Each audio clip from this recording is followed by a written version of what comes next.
Axır vaxtı bir dənə də mahir çıxıb. Yenə çürmə, yenə qazamat. Ay brat, ay brat. Yenə çürmə, yenə qazamat. Ay brat, ay brat. O düdünsə o birisini də yad elə. Əskərlikdən gəlməyimə az qalır. Mahir adaşını yadına saldı. Kızıştı meydan. Ay can ay can.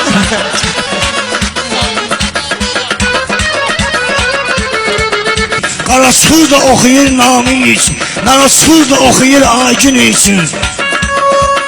Qaraçxır da oxuyur aygün üçün. Eşitsin bütün aləm sevirəm. Bilirəm mən sevirəm. Qalıb o əllərin izləri məndə.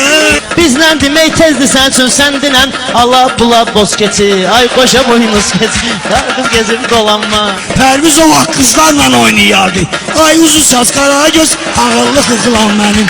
Ağa səni yandırıb yaxsın desin. Qoy sinəsinə medalını taxsın desin. Keçini deyinsən sənə baxsın desin. Ay piyi qan qorur, göstərmərsən qorur.